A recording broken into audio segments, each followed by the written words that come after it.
Good morning everyone, welcome back to my channel.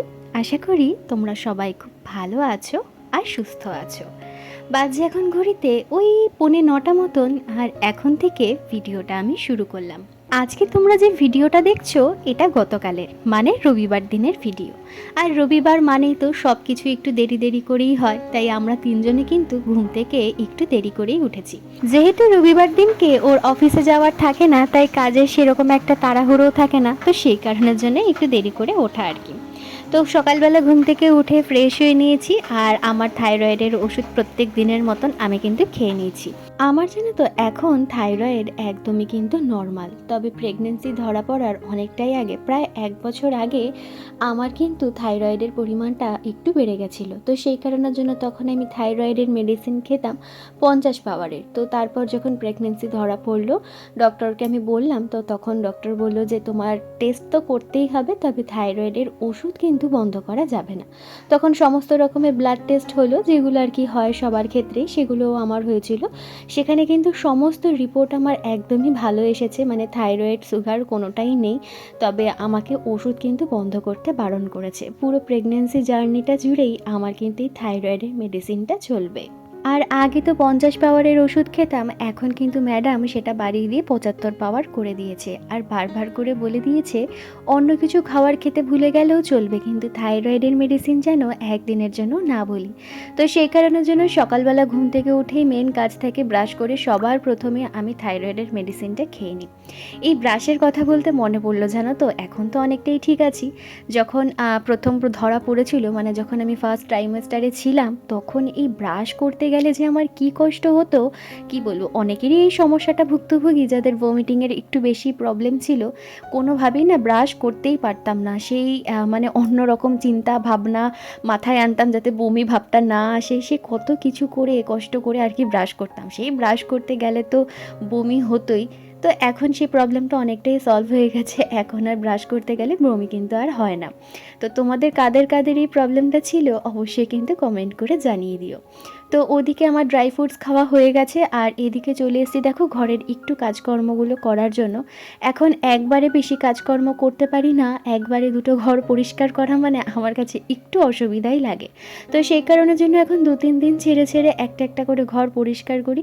আর যেহেতু 2-3 দিন ছেড়ে ছেড়ে করি, তাই ঘরের অবস্থা কিন্তু ভীষণই খারাপ থাকে। যেদিনকে করতে বসি সেদিনকে কিন্তু অনেকটাই সময় আমার লেগে যায়। নিত্যদিনের কাজকর্মগুলোর মধ্যে যেগুলো না করলে নয়, এখন কিন্তু শুধুমাত্র সেইটুকুনিই করি।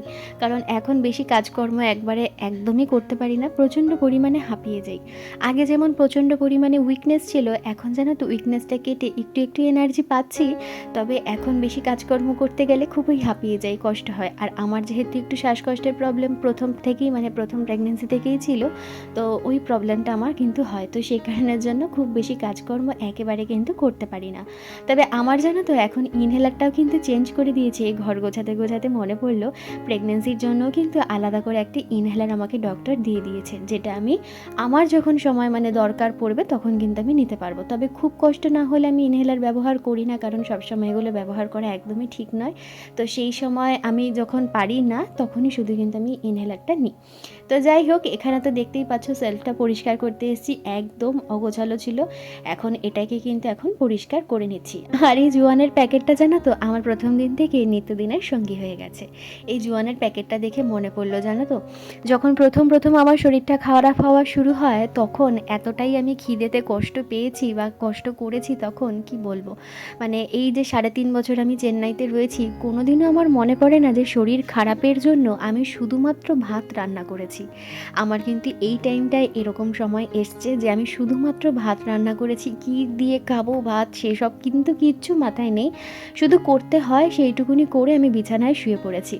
তো তখন তো ঠিক করে খাওয়া দাওয়াও করতে পারতাম না, যেহেতু ঠিক করে রান্না করতে পারতাম না, সেই কারণের জন্য পেট ভরে খেতেও পারতাম না। তখন এটা ওটা ইচ্ছে করতো, কিন্তু সেগুলো তো আমাদের এখানে সে অ্যাভেলেবেল নয়।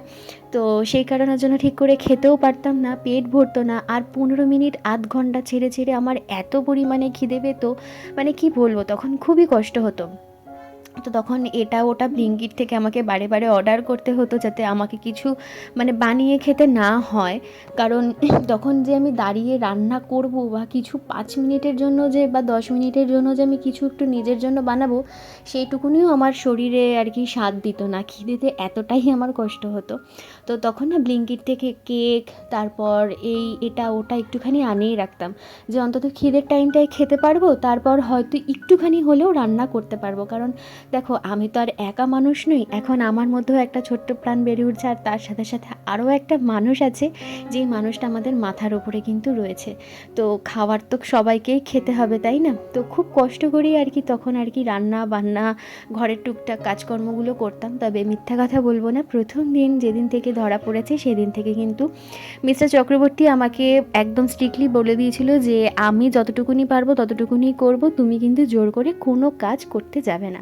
তো সকালবেলা যখন অফিসে যেত তখন বাসি ঘরটা ঝাড় দিয়ে গোপালকে তো প্রত্যেক দিন তুলে দিত, আমি ঘরটা মুছে দিতাম, আর ও কিন্তু পুজোটাও দিয়ে যেত মাঝে মাঝে। তো ওর একটু অসুবিধা হতো, তো আমি বলতাম তুমি থাক, রেখে দাও, আমি বেলায় যেরকমভাবে পারবো সেরকমভাবেই আমি দেবো। ওই কথাতেই আছে, যখন যেমন তখন কিন্তু সেরকমভাবেই অ্যাডজাস্ট করে নিতে হয়। তখন কিন্তু দিনের বেলা রান্না বান্না করতাম না, জানো তো। ও অফিস থেকে তাড়াতাড়ি চলে আসতো, তখন কাজের প্রেশারটা অনেকটাই কম ছিল।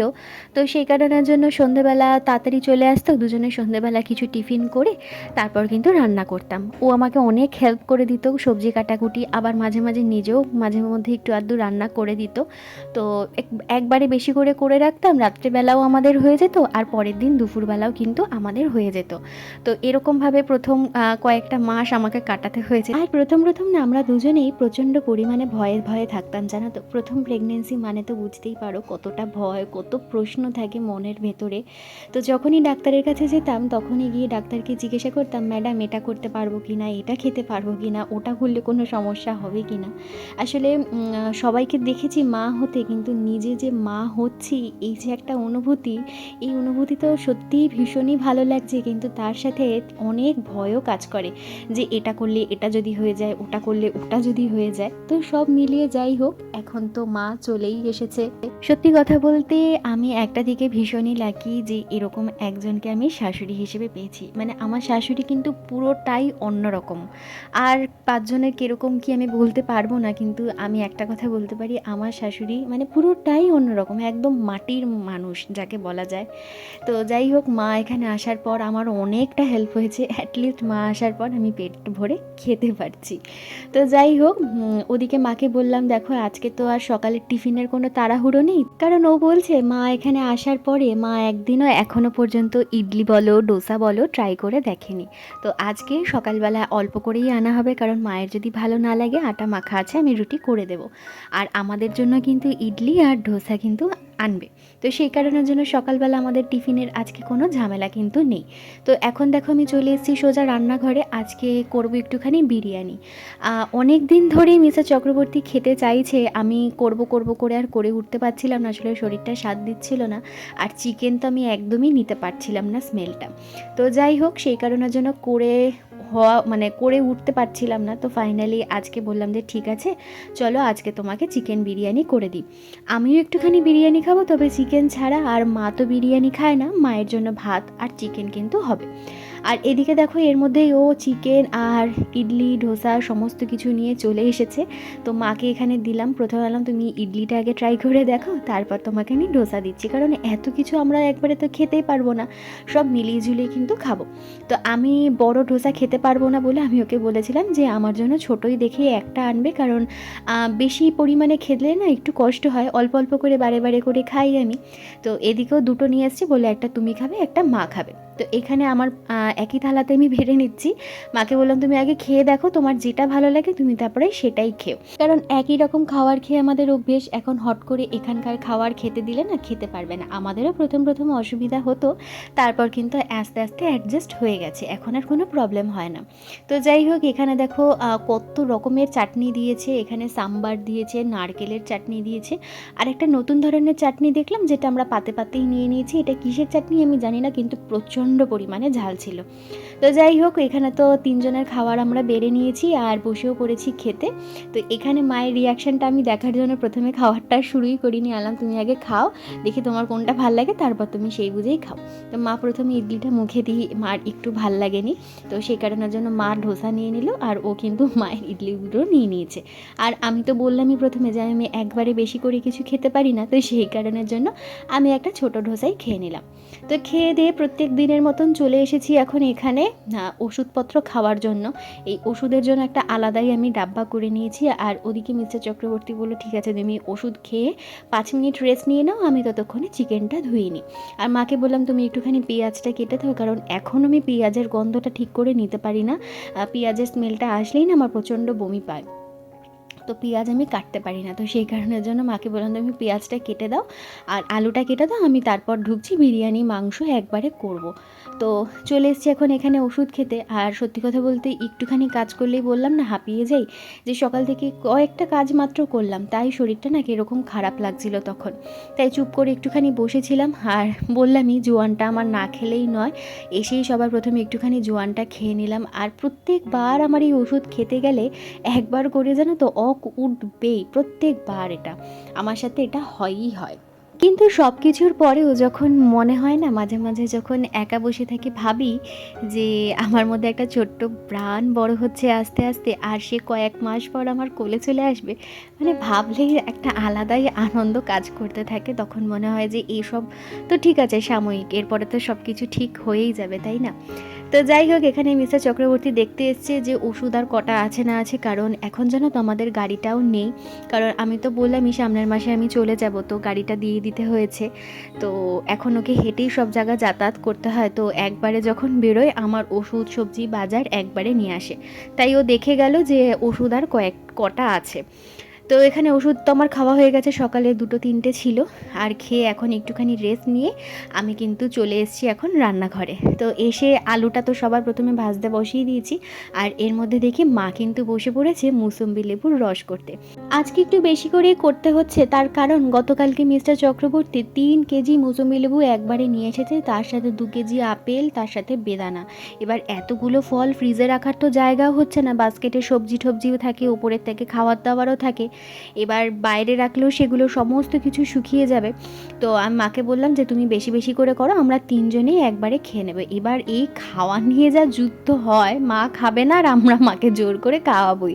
আর এরকম কি কখনো হয় বলো তো, যে আমি খাবো আমার সামনে মা খাবে না, ও খাবে না, এটা কি দেখতে বা নিজেরও কি ভালো লাগে? তো যাই হোক, সেই নিয়ে তো প্রত্যেক দিন দুপুরবেলা একচোট আমার সাথে, রাত্রেবেলা একচোট ওর সাথে হয়ই হয়। তো যাই হোক, ওদিকে মা লেবুর রস করছে, আর এদিকে দেখো আমার কিন্তু বিরিয়ানিটা হয়ে গেছে। আমি আর সেটা তোমাদের সাথে শেয়ার করলাম না, আর অনেক দিন পর আমি বিরিয়ানি করছি, অনেক কিছু আমি ভুলেই গেছি, আমি এখন সেটা রিয়েলাইজ করছি। বেরেস্তা দিতে ভুলে গেছি লেয়ারে লেয়ারে, সেটা একবারে গিয়ে আমি লাস্টে দিয়েছি। তো কি করব, অনেকগুলো দিন পরে করলে না একটু তো ভুল একটু হয় আর কি। আর এটা চিকেন বিরিয়ানি নামেই হচ্ছে, তার কারণ এখানে চিকেনের পরিমাণটা একদমই কম। মিস্টার চক্রবর্তী বলল বিরিয়ানিতে আমি 1 পিস কি 2 পিস মতন চিকেন খাবো, আর আমি তো বললামই যে আমি চিকেন খেতেই পাচ্ছি না, তবে সেদিন দুপুরবেলা কিন্তু 1 পিস খেয়েছিলাম, খুব মানে জোর করে আর কি 1 পিস খেয়েছিলাম। তো সেই কারণের জন্য আমার জন্য একটা ডিম সিদ্ধ দেওয়া হয়েছে। আর আলাদা করে তো চিকেনটা তুলে রেখেছি, যেহেতু মা বিরিয়ানি খায় না, বলে গন্ধ লাগে, অনেকেরই প্রবলেম হয় বিরিয়ানিতে গন্ধের জন্য খেতে পারে না। তো মাকে বললাম যে তুমি আজকে একটু ট্রাই করে দেখতে পারো, আমি একদমই মশলা বেশি দিয়ে করি না, মানে মিঠা আতরটা বেশি দিলে গন্ধ হয়ে যায়, তো ওটা আমি বেশি দিই না, তো তুমি আজকে অল্প করে খেয়ে দেখতে পারো। তো সবশেষে কিন্তু মা দুপুরবেলা একটুখানি খেয়েছিল, আর খেয়ে বলেছিল যে হ্যাঁ এটাতে খুব বেশি গন্ধ হয়নি, এটা খাওয়া যাচ্ছে। তো মা তারপরে বিরিয়ানি কিন্তু অল্প একটু খেয়েছে, আর ভাত অল্প একটু খেয়েছে। তো চলো আজকের জন্য ভিডিওটা আমি এখানেই শেষ করে দিচ্ছি, দেখা হচ্ছে আগামীকাল নতুন আর একটা ভিডিও নিয়ে। ততক্ষণের জন্য সবাই সুস্থ থেকো, ভালো থেকো। আর আমার ভিডিও যদি তোমাদের ভালো লেগে থাকে তাহলে অবশ্যই কিন্তু আমার চ্যানেলটা সাবস্ক্রাইব করে দিয়ে আমার পাশে থেকো। তাহলে আজকে এখানেই শেষ করলাম, টাটা।